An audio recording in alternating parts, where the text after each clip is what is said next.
C'est parti pour notre live du vendredi, 18 h. J'espère que vous avez passé une bonne semaine. On parle comme d'habitude de notre thème de la semaine. Et aujourd'hui, on parle du thème de l'obéissance. Alors, je ne suis pas hyper fan de la connotation derrière l'obéissance, mais on peut remplacer ça par de la coopération. Comment encourager notre enfant à coopérer ou essentiellement, comment encourager notre enfant à faire ce qu'on lui demande de faire.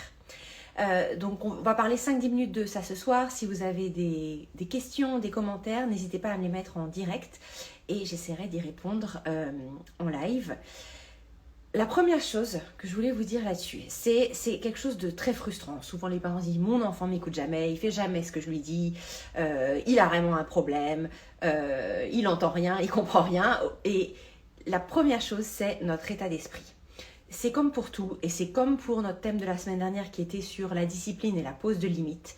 Si on veut intervenir de manière calme et comme la mère ou le père qu'on a envie d'être, il faut déjà qu'on se pose dans un état d'esprit que notre enfant, il fait de son mieux avec les outils du moment. Et clairement, on est d'accord, personne n'aime qu'on nous dise quoi faire, à quel moment, et nous crie des ordres, surtout si c'est quelque chose qu'on n'a pas envie de faire. Donc, je suis profondément convaincue que tout ce qui est coopération, obéissance, faire ce qu'on leur demande de faire, ça se construit avec la relation qu'on construit avec eux. Il n'y a pas de technique magique de punition pour les faire obéir, si vous voulez. Il y a des solutions pour arrêter les comportements qu'on ne veut pas qu'ils fassent, et ça, il faut mettre une limite, et j'en parlais la semaine dernière, si vous voulez revoir le live ou les posts que j'ai fait à ce sujet. Cette semaine, on parle de comment les encourager à faire des choses, à démarrer des comportements qu'on veut voir chez eux, et je vais vous donner des petites astuces qui sont en fait des astuces de communication et de construire la relation avec eux. Mais la première chose que je voulais poser, c'est notre état d'esprit. Si vous voulez que votre enfant coopère, il faut déjà avoir une relation respectueuse avec lui et surtout ne pas partir du principe qu'il a un problème et qu'il n'écoute rien. C'est surtout de se dire, en fait, on est dans la même équipe. Ça, je le dis souvent. C'est pas mon enfant contre moi, moi contre mon enfant a un problème, etc.